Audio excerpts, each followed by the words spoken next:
вечное пытанне, что рабіць, хто вінават. Не, хто вінават, што рабіць, ці што рабіць, хто вінават. Што там, ну, для цябе ўвогуле гэта нечакана тое, што там адбываецца? Зразумела тое, што адбываецца на мяжы раней ці пазней, яно павінна было адбыцца, але, ведаеце, я такую вось непапулярную фразу скажу, якая, можа, набіла ўсім, як кажуць, аскоміну, трэба разбірацца з першапрычынамі.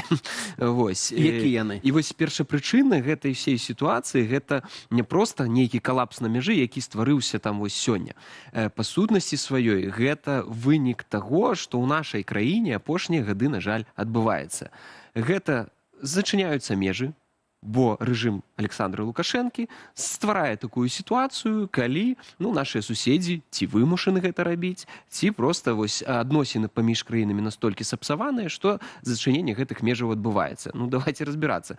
Спачатку. У нас у турме сядзіць Анджэй Падчобут на тэрыторыі Беларусі. Адбываецца міграцыйны крызіс 21-го года. Колькі? Кожны дзень. Кожны дзень. 50 чалавек групай спрабуюць прарвацца. А то вон 600 нават было. Давайте паслухаем палітычныя заявы. Нават не толькі практычнага, палітычныя заявы. Польша варожая, там нейкія зборы супрацьстаяння. І ў канцы канцоў маральны этычны аспект. Колькі было знішчана польскіх кладбішаў на тэрыторыі Беларусі. Вось такія, калі дзяржава... Зачыненыя польскія школы, атакі таксама на саюз палякаў у Беларусі, на польскую меншасць.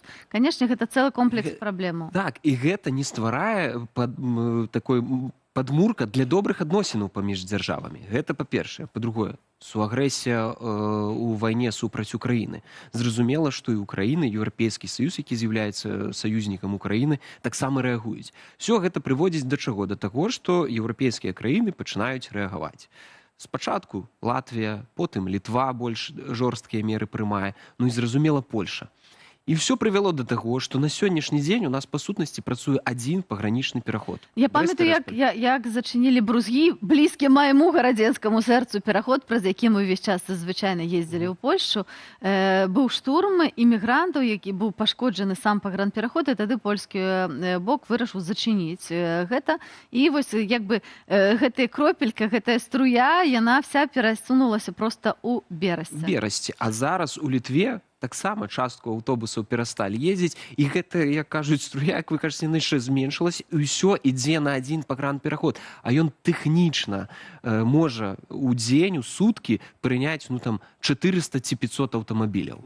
І гэта ўжо праблема. А я раскажу яшчэ такую гарадзенскую байку. У нас звычайна казалі, што калі пагаршаліся адносіны з Польшай, то польскія памежнікі пачыналі такую італьянскую забастоўку. То бок пачыналі працаваць рэальна павольна. То бок, вось мы накопліваецца, а яны працуюць. Нельга сказаць, што мяжа зачынена, але яны працуюць так павольна, каб вось гэта колькасць людзей, якая праходзіла праз мяжу, гэта такі на ўзроўні гарадскіх баек і чутак. А вось, як гэта называецца? А я вот нейкую канспіралогію ў гэтым бачу. Мне падалося, што ўся гэта сітуацыя нейкім дзіўным чынам супала з рознымі мерапрыемствамі бяспекі ў Беларусі. Тыя ж вучэнні, Захад 2025, вось зараз прама адбываюцца. Я толькі пачаліся вучэнні, пачаліся складанасці ўзрастаць на мяжы. Зразумела, што вось сама гэта вайсковая сітуацыя, вайскова-палітычная сітуацыя ў Беларусі і ў рэгіёне, яна ўплывае на гэтыя працэсы, але ўсё ж такі, у першую чаргу, нават прапаганда зараз запусціла новы наратыў, што польскі бок не прапускае беларускіх турыстаў, каб яны не назіралі за перамяшчэннямі вучэнняў на тэрыторыі Польшы. Вось гэта, яна проста зеркаліць. Яны не хочуць, каб іх перамяшчэнні бачылі, і вось зеркаліць на польскі бок. Але па сутнасці, давайце, вось вельмі дрэнныя адносіны паміж дзяржавамі, зачыненне памежных пераходаў, зразумела чаму, таму што міграцыйны крызіс. І трэцяе, жнівень, давайце таксама не забываць. Шмат людзей едуць адпачынкі, альбо пабачыцца са сваімі сваякамі, дзецьмі, якія не могуць прыехаць у Беларусь. Такіх людзей стала нашмат больш пасля 2020 году. Усё гэта складаецца ў адзіны кантэкст. І давайце таксама не забывацца, што граніца, мяжа, гэта заўсёды бізнес. вось О, як і берасцеец, то які. Так. вось як берасцеец гэта вельмі добра ведаю. Раней там ці вешалі нейкія там на сябе тэлевізары, там айфоны, тэлефоны, аўтамабілі, можна там было за 100-200 еўра павесіў фармальна, там іх перагналі. І ты атрымоўваеш там нейкія грошы. Тое ж самае робіцца зараз. Ну вось такі бізнес, людзі, якія там маюць льготную магчымасць льготна перасякаць мяжу, яны проста падсаджваюцца ў прыватныя аўтамабілі і праязджаюць льготна без гэтай чаргі ў 4000 аўтамабіляў, атрымоўваюць за гэта грошы, вяртаюцца. Ну і зразумела, што гэты бізнес пачаў працаваць, і гэта таксама замінае працэсу. То бок усё складваецца такім чынам, што, канешне, можна прасцей за ўсё сказаць, гэта польскія памежнікі медленно працуюць. Гэта неправда. Праўда ў тым, што вельмі шмат кантэкстаў, якія ствараюць вось гэтую калапс на мяжы. А калапс на мяжы з якога боку? Ну, з беларускага. Давайте таксама гэта разумець. Наш рэпартёр Руслан, прабачаюся, он спецыяльна ездзіў ўжо некалькі разоў на мяжу паглядзець, што адбываецца з польскага боку. Ну, з польскага боку нічого не адбываецца. Там фактычна ціха, спакойна. Аўтобусы проста выязджаюць з мяжы, ну і едуць далей. А ёсць жа веб-камеры, которые паказваюць якраз такі беларускі бок, і там, ну, можна ўбачыць, што машын там больш, чым звычайна. Ну, вот той атрезак прымежнай тэрыторыі, которые камеры ахоплююць, бачна, што яны стаяць там некалькі радоў і реально стаяць просто. Я хацеў такое яшчэ пракаментаваць, што я здзіўляюся вот заўсёды кемлівасці людзей, без ацэнкі там наступстваў гэтай кемлівасці, але вось я здзіўляюся кемлівасцю людзей. Прыдумалі там, нешта дзяржава прыдумвае беларускае, там, электронныя чэргі. Людзі такія: так, у нас ёсць варыянт так на гэтым зарабіць. Там, ну, вот ты ж расход з гэтымі людзьмі там, з інваліднасцю, там, з дзецьмі і так далее. Я іх не ацэньваю, но такі ход геніяльны. Просто людзі пачынаюць зарабляць на тым. Але пры гэтым жа ж мноства людзей сапраўды па тыдню. Так. Электронны ходзяць чаканне. Зато Берасця на гэтым зарабляе. Мы ведаем, што кошты на кватэры на сотні зараз вельмі моцна ўзняліся. Ну, як я казаў, мяжа гэта бізнес, гэта будзе, і я тут, ведаеце, маралізатарстваць не буду. Людзі зарабляюць, і мне нават падабаецца у нейкім сэнсе, што калі ёсць магчымасць зарабляць, людзі гэта робяць. Гэта дэманструе, што нашы беларусы, яны знойдуць магчымасць.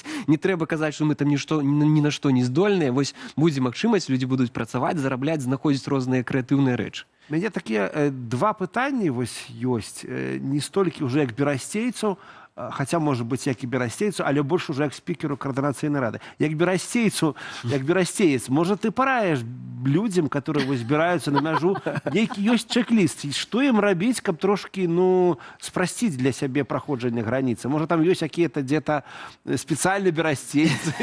Не, ну я тут больш распавяду про тое, што зразумела, ўжо там ёсць электронная мяжа, ім прыкладна дасылаюць, яны бачуць, як яна рухаецца, і чалавек можа планаваць. Прыехалі, зарэгістраваліся, паехалі там у Менск, ці там кудысьці яшчэ, да, там займаўся сваімі справамі і потым вярнуўся. Але калі нават вы прыехалі ў Брэст і трошкі штосьці зацягваецца, слухайце, ну схадзіце ў Брэсцкі краявазнаўчы музей, схадзіце ў музей Берасці, нашу гісторыю даведаецеся, схадзіце, пагуляйце по нашаму Брэсту. Ну, гэта ж таксама добра, ну, унутраны турызм, савецкая вуліца, так.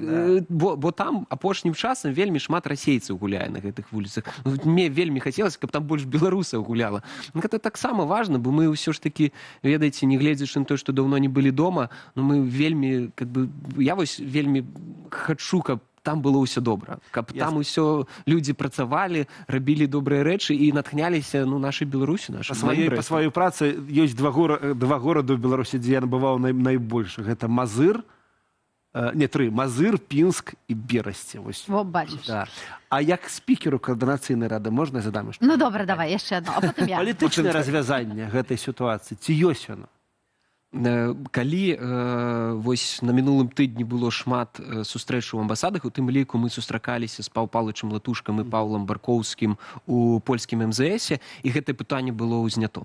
Што сапраўды гэта калапс, гэта вялікая праблема, людзі стаяць у чэргах, і гэтае пытанне нейкім чынам трэба вырашаць, але паўтаруся, зразумела, што адносіны паміж краінамі знаходзяцца ў такім зараз статусе, што польскі бок, ну, ён можа толькі адчыніць памежны пераход, але каб былі адчынены іншыя памежныя пераходы, трэба зразумелыя крокі з боку рэжыма. Вызваленне ад чобута, вызвалення скасавання міграцыйнага крызісу, ці магчыма, ці гэта не гэта ўжо такая сітуацыя. Але вось два зразумелых крокі. І гэта можа трохі вырашыць сітуацыю. Вось палітычнае развязанне, але мяч на баку зноў Лукашэнкі.